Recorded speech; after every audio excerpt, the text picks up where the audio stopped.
It's 9 o'clock Central African time. It's time for your favorite analysis program, Media Monitor. Good morning and a warm welcome to our viewers at home. I'm Aldrin St-Pierre, your host, standing in for Sakina Kwamendo, and here's what you can expect from us this hour. We discuss the movie Ingleba. It's back on the big screens, and we ask why traditional leaders are opposed to the film. We unpack the rise of fake news in our newsrooms. We also look at the survey conducted by Wits University on the subject and find out how to solve the fake news dilemma.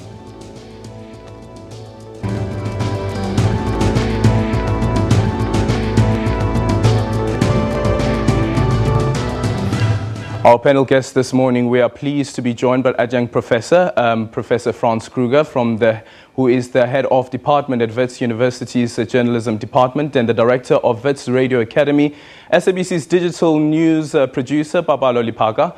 Good morning and thank you so much for joining us this morning. And we'll also be pleased to be joined later on by Advocate Chief Mweli Mnukonyana from Contralesa, the provincial chairperson, to discuss the issue around Ingleba, and also be joined by journalist Siviwe Feketa. Well, before we delve into those issues, let's take a look at some of the newspapers which are leading this morning.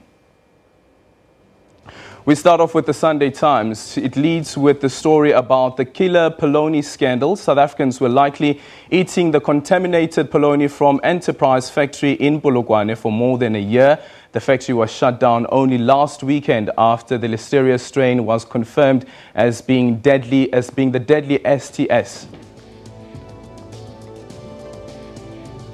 And City Press is running with the story about the Eastern Cape Church Seven Angels Ministries, whose leaders and members allegedly murdered 5 police officers at a local police station last month. City Press reveals that church leaders had at least 40 wives, one as young as 12 years old, who felt honored when it was their turn to provide the leaders of the Mangobo Seven Angels Ministry with sexual satisfaction.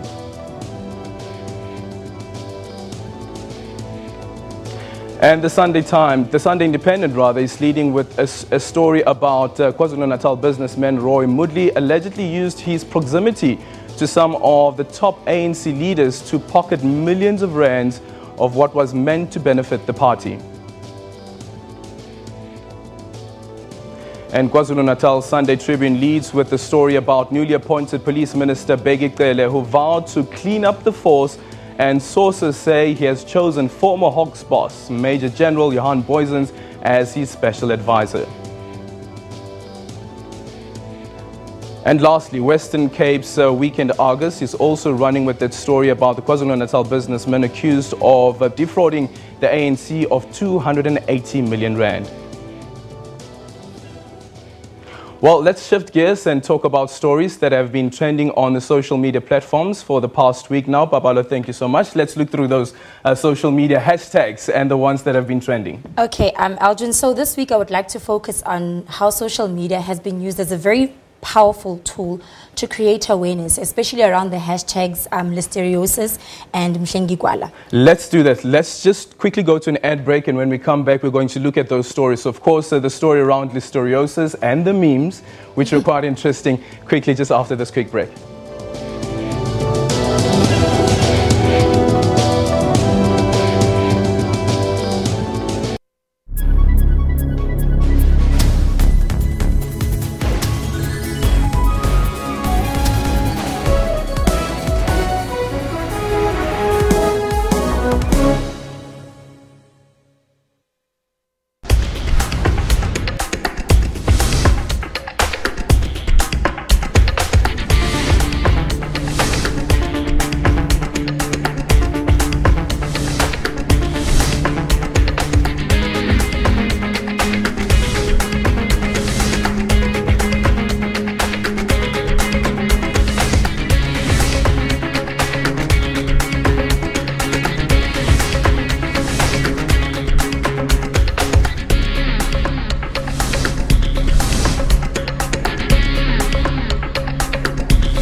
Good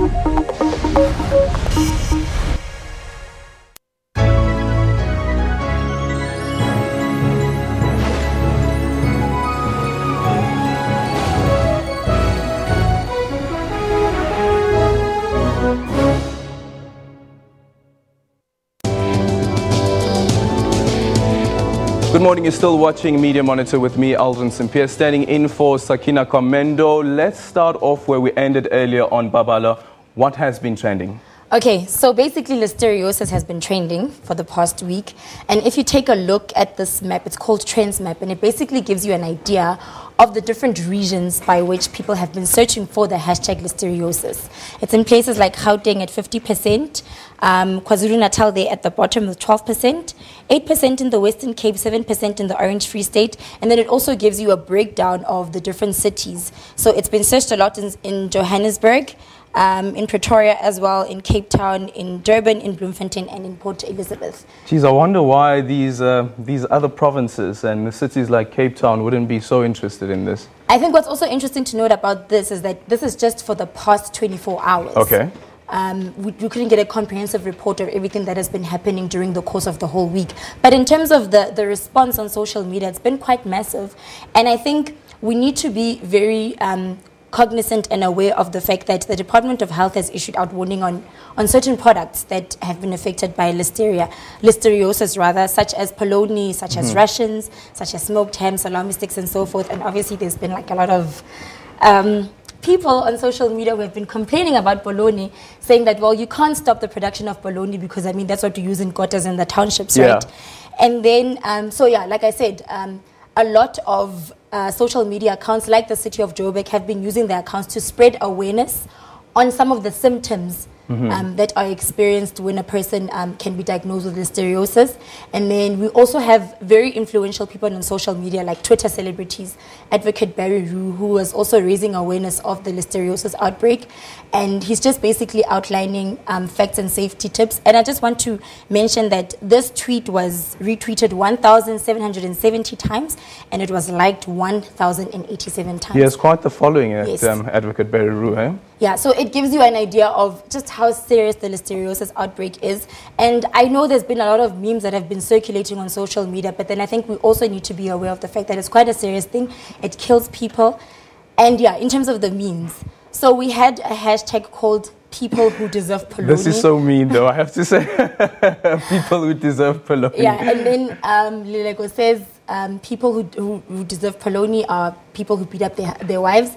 And then we also have a very interesting cartoon here where they talk about decolonizing South Africa, saying don't compromise because enterprise has been at the heart of the scandal. And then we also have an example of a death certificate where like they state the name of the person and then they say that the cause of death is polony.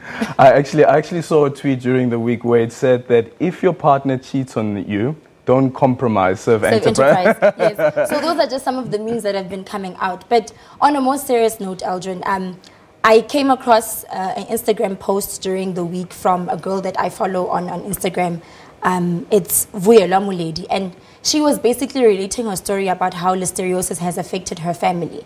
So her sister was pregnant, and then she gave birth in December last year, and 3 days later the baby passed away. This is the actual post. Sure. And then just briefly, she says, I usually don't speak about certain issues, but my sister asked me to write a piece on how listeria affected her and our family. She wants people to be aware of it because it's real and it kills. So basically, the child was born. 3 days later, the child passed away. And when the autopsy report came back, it showed that because the mother used to consume a lot of products by Enterprise, they had listeria and it affected the baby. And then the baby I actually saw a similar DM that was sent to Dumisol, hashtag, the guy who's behind hashtag Yes. Country Duty, where this woman was speaking about her pregnancy and how she lost a baby after giving birth. Yes. So it's one of those things. And like I said, in the midst of all the funny memes that have been coming out, people are also using the social media accounts to show that, guys, look, this is serious. Listeriosis is a killer, and this is how it has affected our family members. I wonder now, after this, the Sunday Times story about how Rainbow Chicken as well as Enterprise knew about this last month already, and they did an ad how they would... how the social media guys will be reacting to that. Yeah, well, we'll wait and see about that. Well, for now, let's go to a quick ad break, and when we return, we discuss with Professor Franz Kruger about the Wits University's report that looks into the issue of fake news and how newsrooms can deal with this issue of fake news.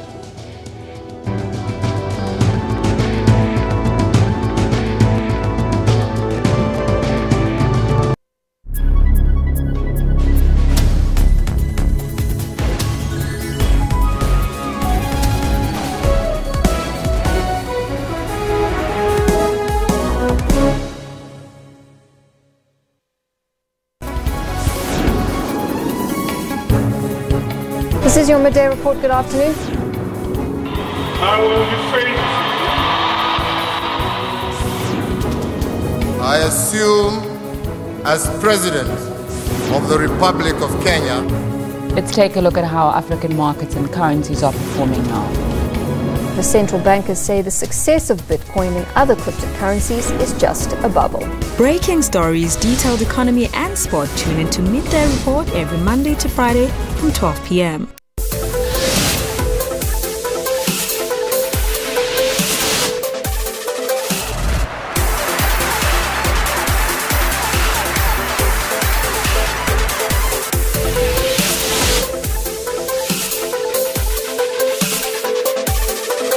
No. Yes. Yes.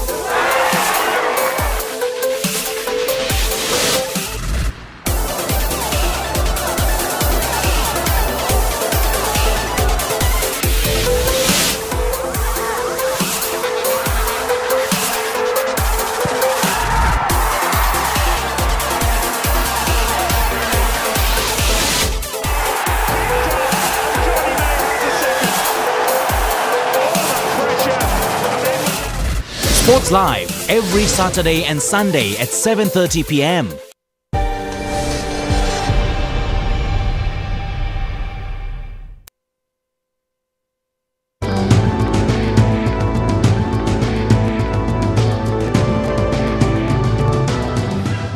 Well, welcome back. You're still watching Media Monitor with me, Aldrin St. Pierre, standing in for Sakina Kwamendo. Well, starting off with that story that we spoke about earlier on, Wits University's journalism department has released a 4th annual report on the state of the newsroom, which also focuses on various issues, including fakers and makers. The survey looks at jobs in the newsroom, fake news, and fact-checking journalism. According to the Wits report, Bell Pottinger and the Gupta saga propaganda empire has been called the first large-scale fake news propaganda war in South Africa. Well, joining me now to discuss further on this report is we've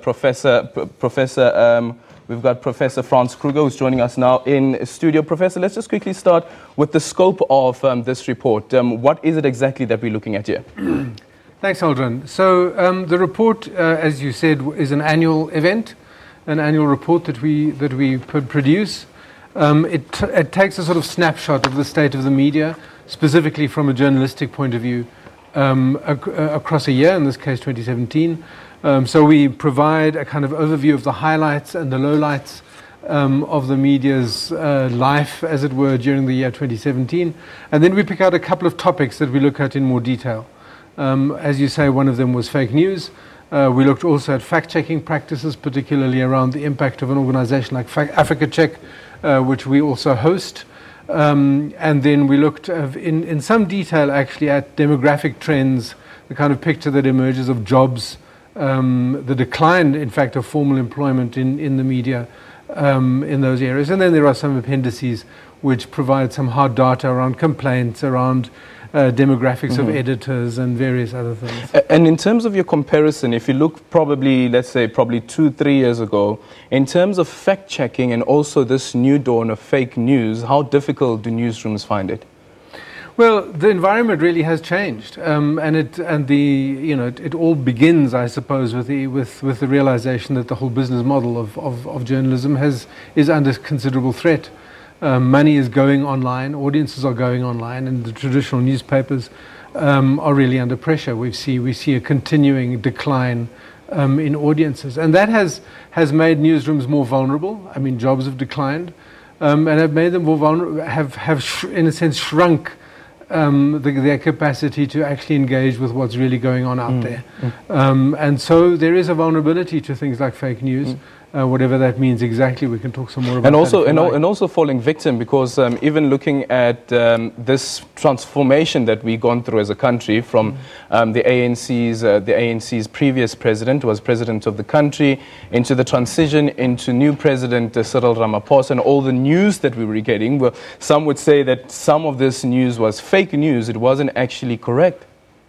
Well, it has been a very busy time, of course, the beginning of this world. So let's say since the end of last year and the elective conference right up until now. So it has been an incredibly busy time politically. And of course, in the middle of that, I think journalism has played a particular role. I think in the lead up to this change, I think we have to acknowledge that investigative journalism has played an enormously positive role in bringing out some of the themes and the important matters.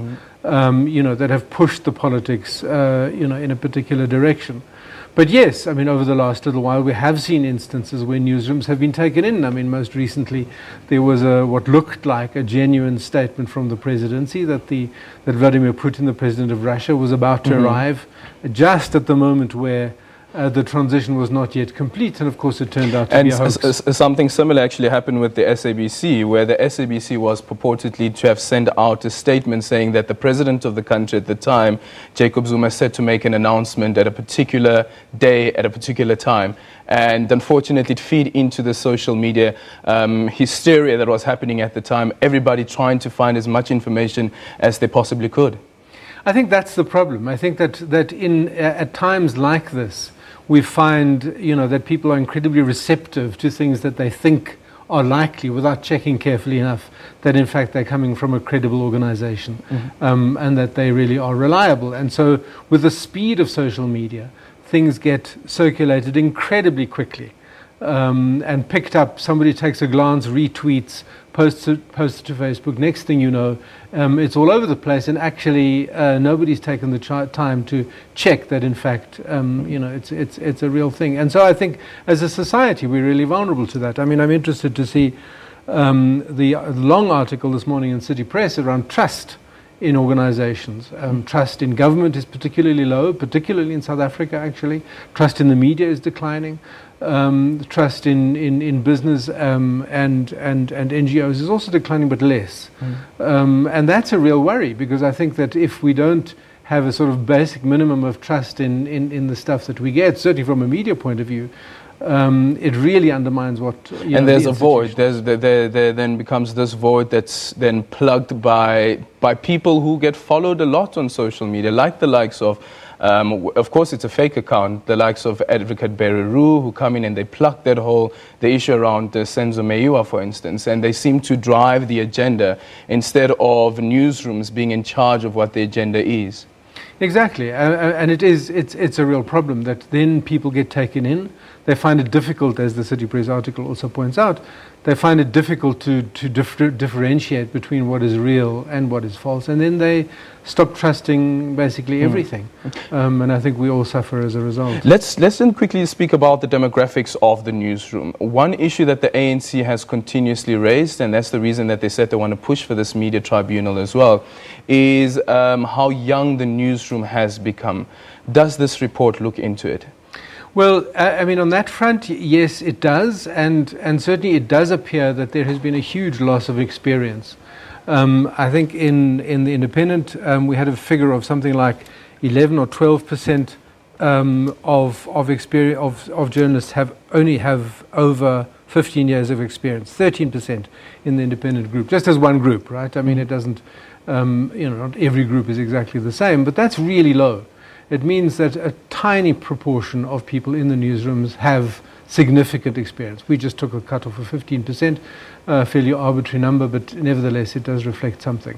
So there has been, we have lost a lot of experience, there's no question. And after the break, what I want us to discuss is whether this has an impact on the quality of news that newsrooms then produce, considering that you have now an issue of a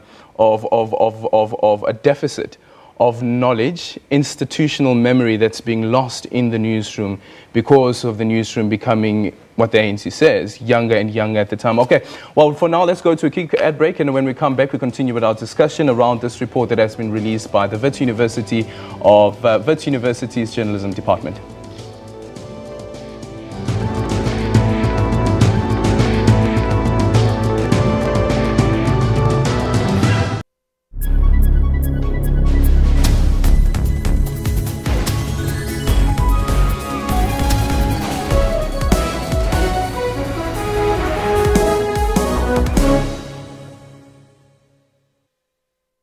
SABC is the official broadcaster of the 2018 FIFA World Cup Russia.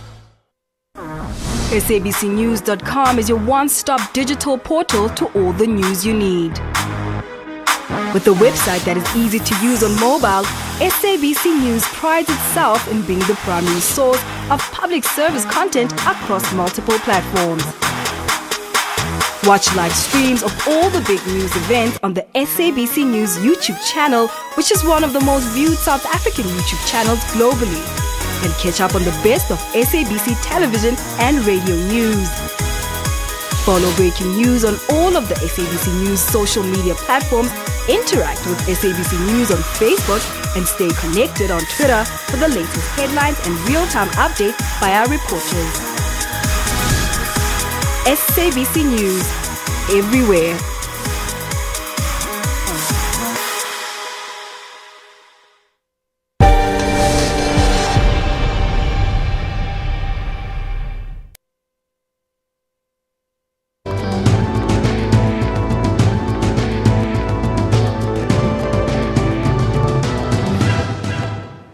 Well, you're still watching Media Monitor. Good morning, and we continue with our discussion on the state of the newsroom, a report that has been released by Wits University's Journalism Department, and Professor Kruger still joins me here in a studio. Let's then quickly speak about the issue around fact-checking, how important that is, and how probably things might have changed, because every now and then you'd find that Africa Check will come out and say that some of the things that have been mentioned in Parliament, for instance, are incorrect. Here are the facts.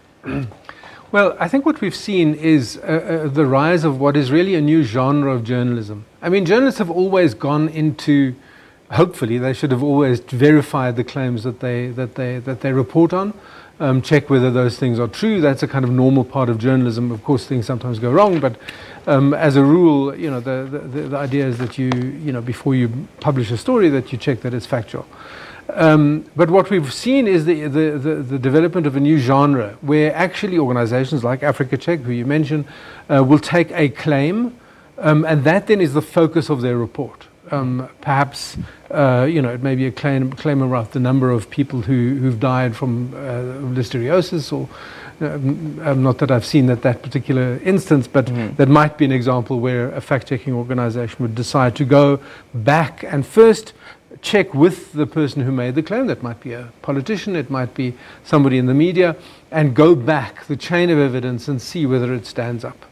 Is there space for that, though, and do you think in the current realm of journalism? Well, absolutely. And I think that one of the things that our study has shown is that a lot of the news organizations really like that kind of reporting and carry it, either directly, quoting Africa Check, or then doing their own fact-checking, making that the story and publishing a report. Does this then mean that we are slowly moving away from storytelling? No, I don't think so. I think that this is an additional weapon, if you like, in the armory of what journalism does. And I think also it's worth bearing in mind that it is a response to people like US President Donald Trump, who simply stand up and claim things in the teeth of absolutely clear evidence. You know, and it's quite ironical because of course he loves the term fake news. Anything that he doesn't like, you know, is immediately labeled as fake news. And so I think journalists are confronted with situations where politicians particularly, and sometimes other social players, are quite happy to stand up and make claims in the teeth of evidence. And so I think it is a useful additional tool to have, to be able to say, actually, hello, this is simply not true.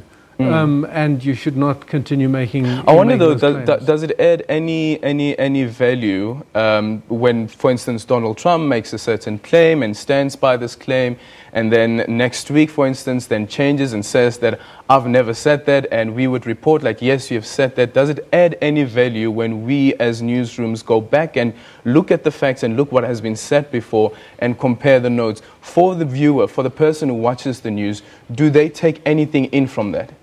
Well, I mean, one has to believe that they do. One has to believe that it makes a difference. Otherwise, the entire enterprise of reporting factually is a waste of time.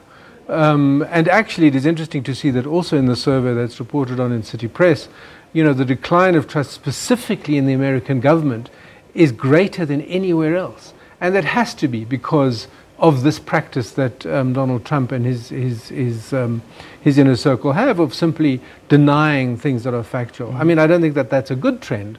One would hope that in the end there is some kind of self-correction. But I do think that it is a good thing for viewers and listeners and readers to be offered clearly, strongly factual-based contradiction of claims that just don't add up. Let's quickly look at another aspect of the demographics of the newsroom, and this is race. There has been some change in terms of the profile. Well, yes. I mean, it does seem as if at least the top editors of the 40 major newspaper titles are significantly different in terms of demographics. I mean, we looked at 40 of them, I think, and only 14 of them are still white. The overwhelming majority are now black in the broad sense. I think also what we've seen is that in the newsrooms, I mean, we talked earlier on about experience levels. Newsrooms are employing large numbers of young black women. And interestingly enough, we find that reflected in our own teaching program. I mean, for some years now, the balance in our career entry honours class has been strongly black and female. I think that there is still something to be looked at in that sort of top, the higher levels, not the very top. Is this now, are you speaking about the ownership or? No, I'm speaking about the editors. The editors themselves.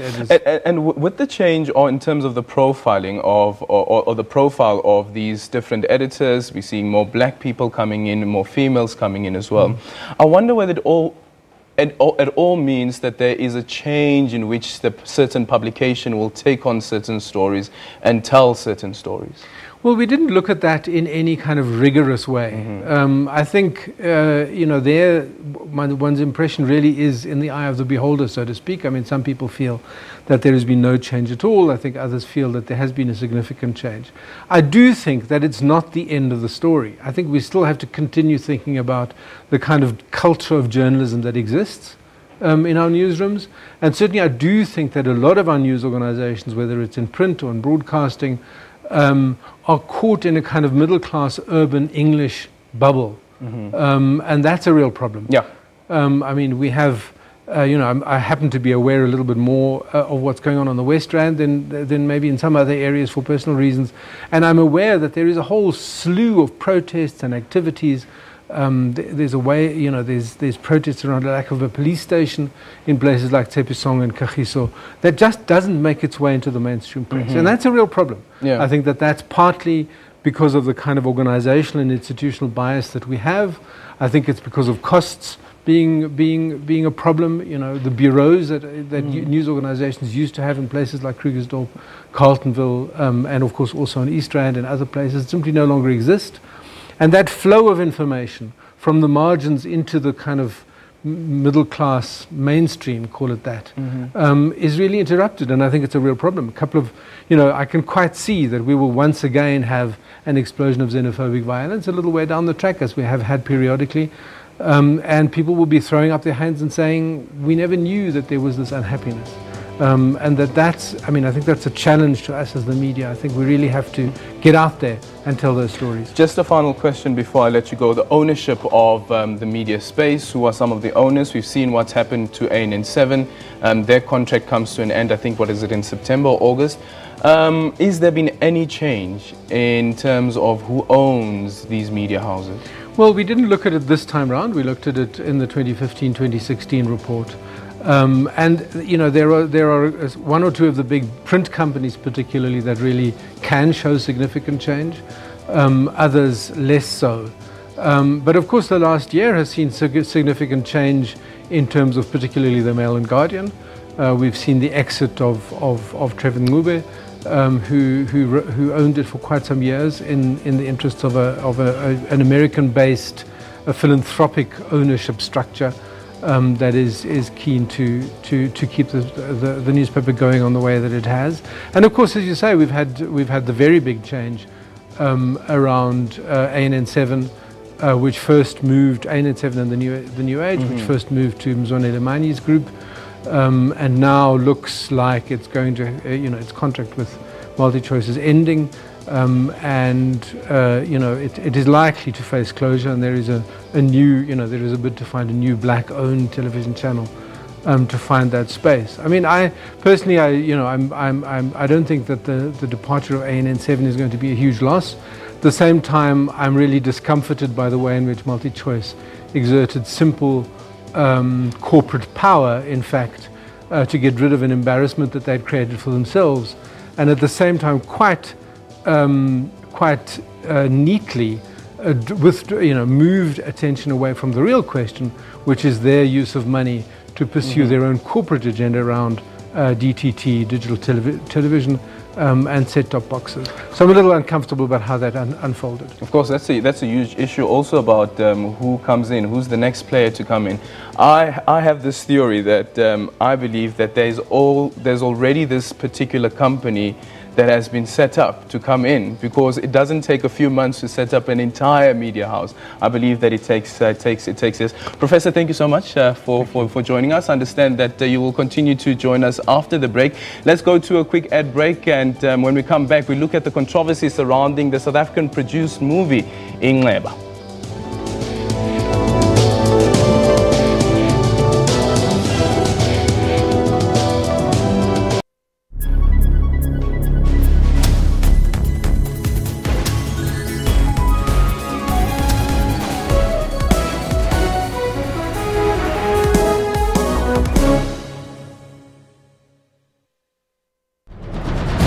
Special assignment.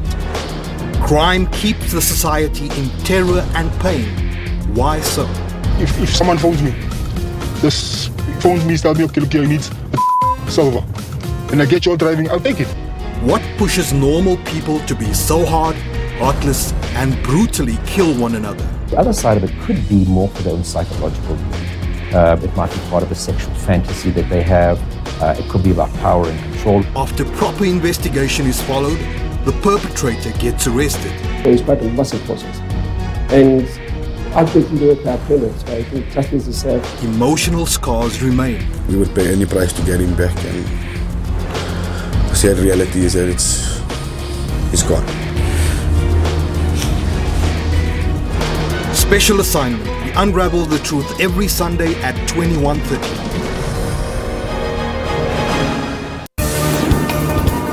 Corruption both in the public and the private sectors needs to be combated. Where there are clear cases of wrong that has been done, that must commence immediately. Something is being done about corruption in our currency, even although it strengthened dramatically after the ANC's recent electoral conference, could conceivably go stronger yet. He had a soul that would not be for sale. Stay tuned to Your World for your final news roundup, Monday to Sunday at 21:30.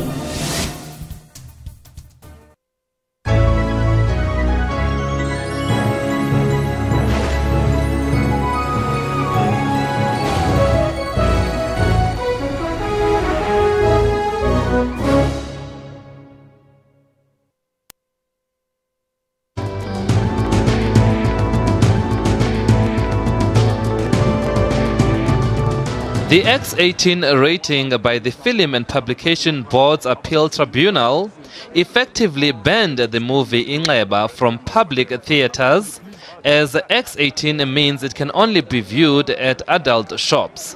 As granted by the court, a normal 18 rating, not X18, allows the public to view the film. This is a kind of a temporary solution that allows the film to go back into cinemas. This is something that all the vested parties have agreed on, that the film will have a temporary 18 rating that allows audiences to watch it in cinemas in the way that it was intended. We will come back to court on the 28th to fight for what we believe is the correct rating of the film, which is 16. Traditional group Contralesa and others have been opposed to the movie, arguing that it disrespects African traditions, but producers disagree. This is based on homophobia. They want to deny the existence of gay people within that space. They want to actually deny the existence of Xhosa gay people completely. However, critics insist that sexuality is not a factor in their disapproval of the movie. Even heterosexual couples will not be allowed to go and conduct sexual activities in a traditional initiation. So this issue is not about whether we are homosexual or we are heterosexual. Sex is not allowed in a traditional initiation, period.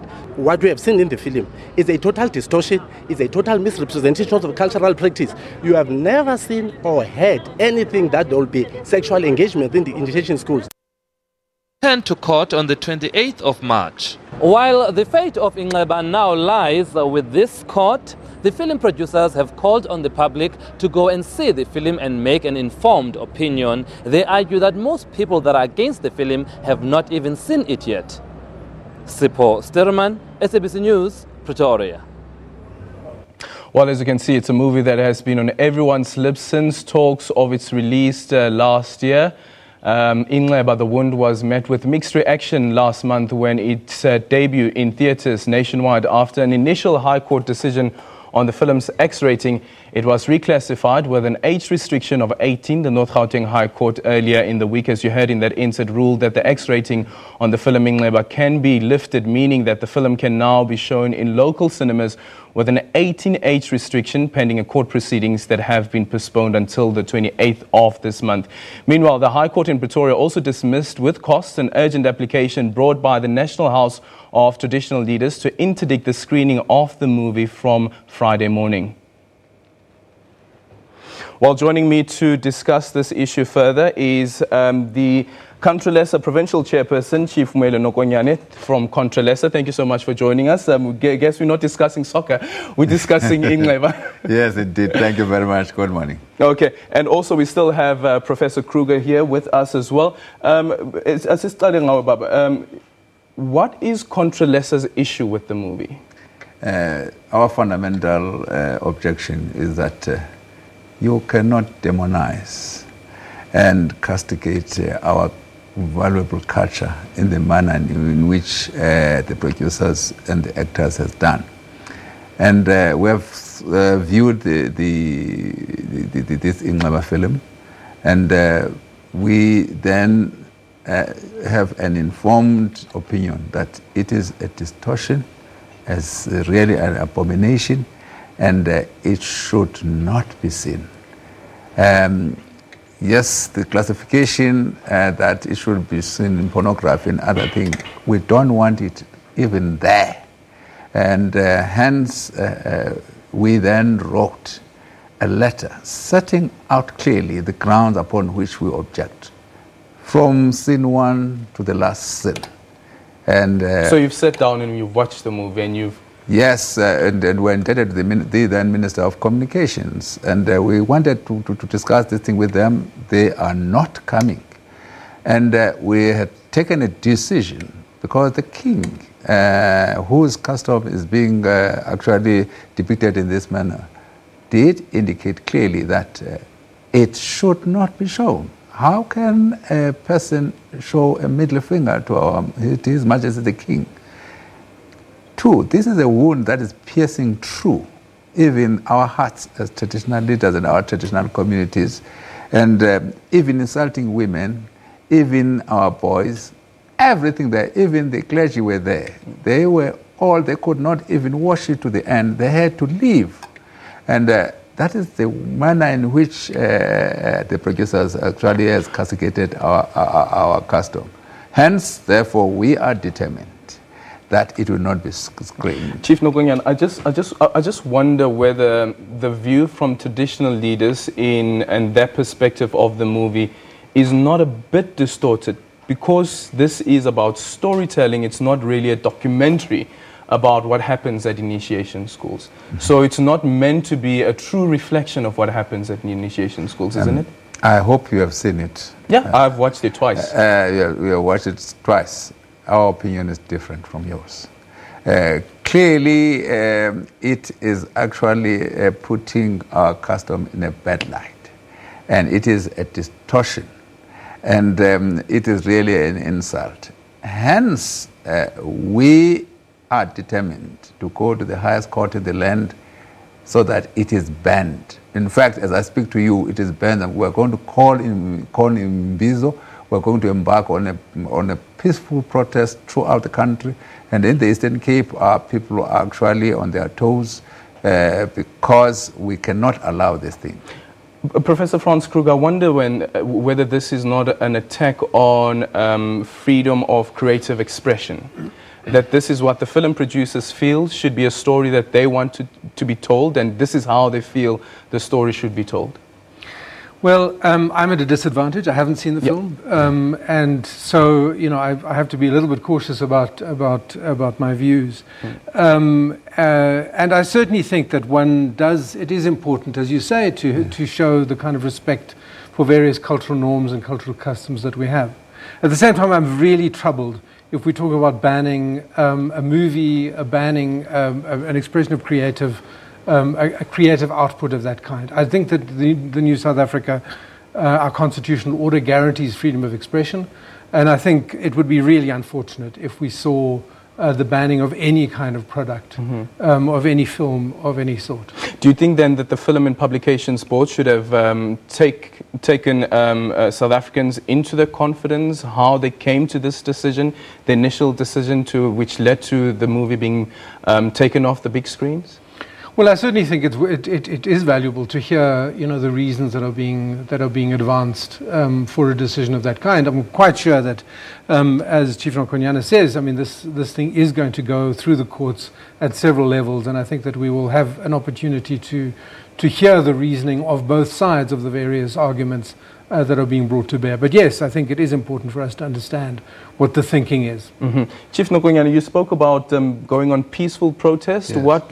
How exactly would this be happening? Where does this happen? How often will it be happening up until the 28th of March? For instance, in the Eastern Cape, we then had to make an application, as you know, in terms of the laws, to embark in a peaceful protest, and we picket. Is this only the Eastern Cape or not? No. That's what we did in the Eastern Cape. And that was successful.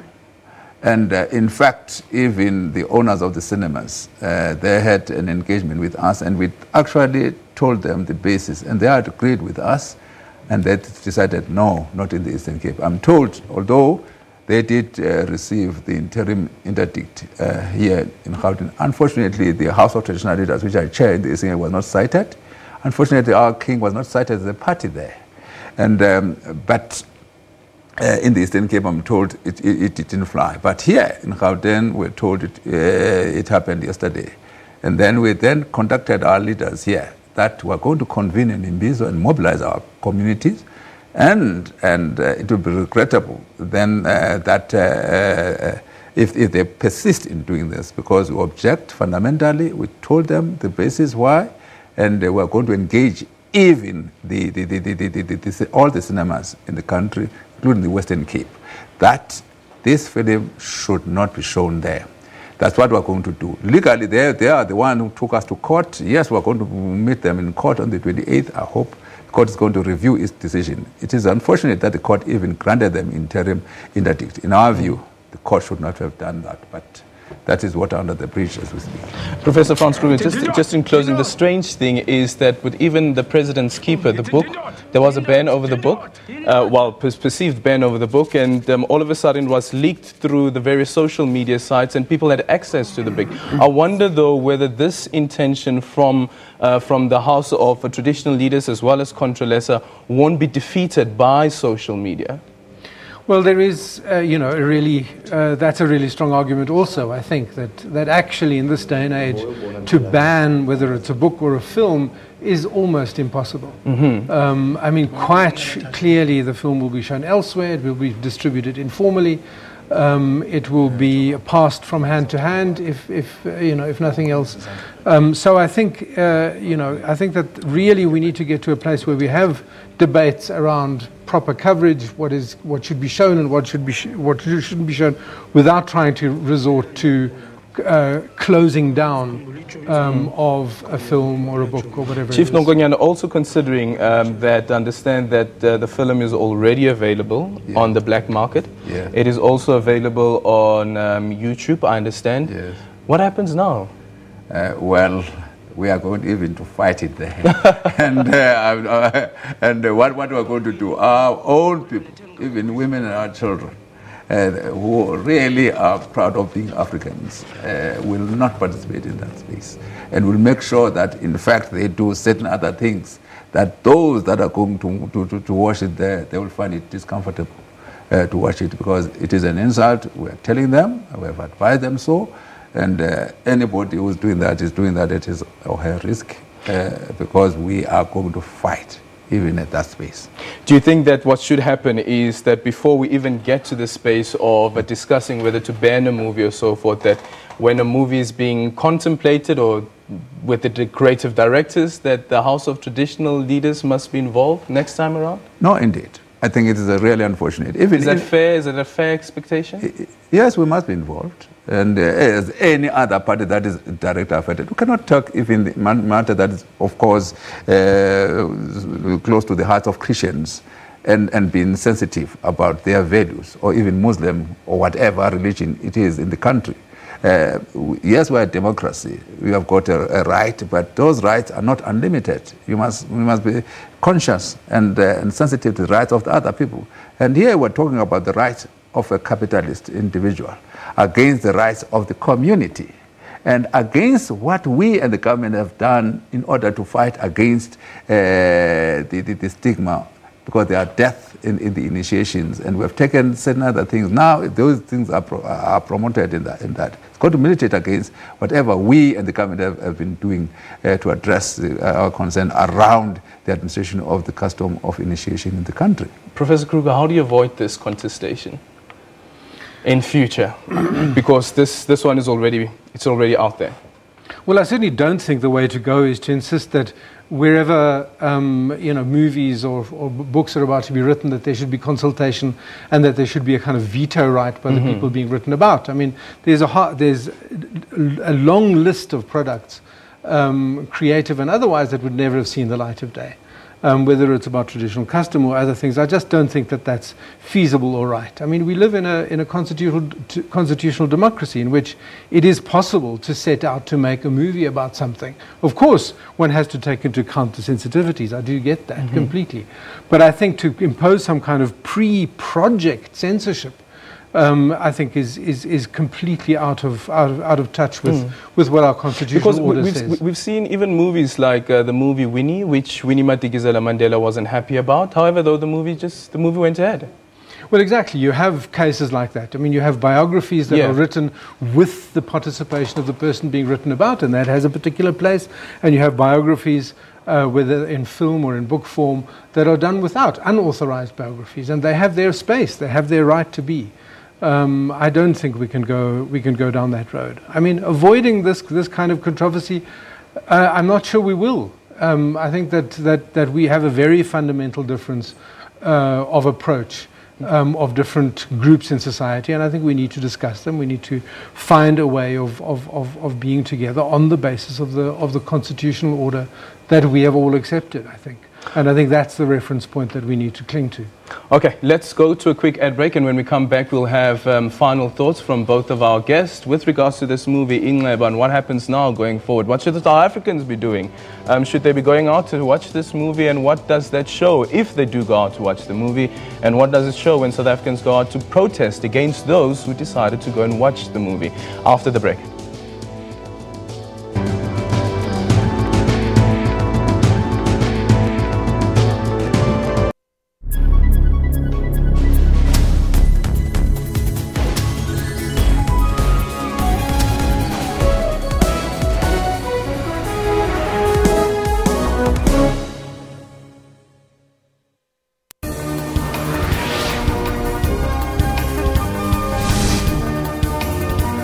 The Western Cape needs national government to fulfill its mandate on ensuring a bulk water supply.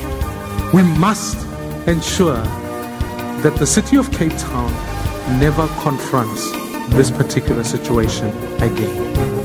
The ESCOM is serious about stamping out corruption, which is why the market is now beginning to accommodate us. Looking at neighboring countries, expecting Botswana just to see partly cloudy skies with a half 34 in Gaborone.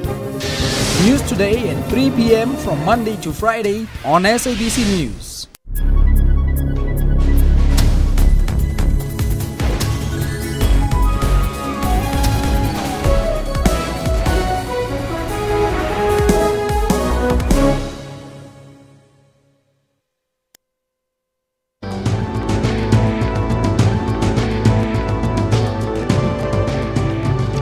Well, if you've just joined us, unfortunately, we've come to the end of the program. We're going to have final thoughts from our guest this morning. We're starting off with Professor Franz Kruger, who's joined us since the early hours of the morning, actually. First of all, this movie, what's your final thoughts? Well, Aldrin, thank you. I mean, I wasn't really expecting to have to discuss the Ingleba, which clearly is an important issue. So, you know, my remarks were made with some hesitation, caution, I guess, as well, with some caution. But I mean, I do think that we have to respect the possibility of creative work, whether it's storytelling, whether it is whatever else it is. I think we've come from a dark history where there were attempts to close down cultural products, music, movies, books, and all of that kind of thing. And our constitution is very clear on freedom of expression. Mm-hmm. And I think that needs to be the reference point. I mean, I do take the point that it is important to show sensitivity to cultural values of various kinds. I do take that point. I just don't think that the way to go is to close down, you know, a product of this kind. What happens if there's no sensitivity being shown? Well, I think that there are various possibilities that can be used. And I mean, you know, there is a Film and Publications Board. If this was a newspaper, one would go to the Press Ombudsman. If it was a radio or a television program, you would go to the BCCSA, the Broadcasting Complaints Commission. So there are those kinds of channels. And there are legal channels which, you know, Controlesa and others are using. And I think we can trust to the courts to find the balance in the appropriate way. Chief Nokonyane, just quickly, your closing remarks. Yes, we call upon the producers, the government, the traditional leaders, Controlesa and House. We are amenable to talk, but once we are talking, let it not be shown. If it's going to be shown, they will have their right. They must also know that we have got our right to protest. We're going to galvanize the support and mobilize our community against it. And it may also inhibit any future discussion with them permanently, because they are insulting our king, they are insulting our custom. But yes, they are our own people themselves. We are amenable to discuss. But if they insist in this way, unfortunately, they will go their way. We're going to go our own way. We'll see who will succeed at the end. Chief Nokonyane and Professor Franz Kruger, thank you so much for joining us this morning. And thank you at home for watching Media Monitor. We hope that you will join us again, same time and same place next week. From me and the rest of the team, good day and stay blessed.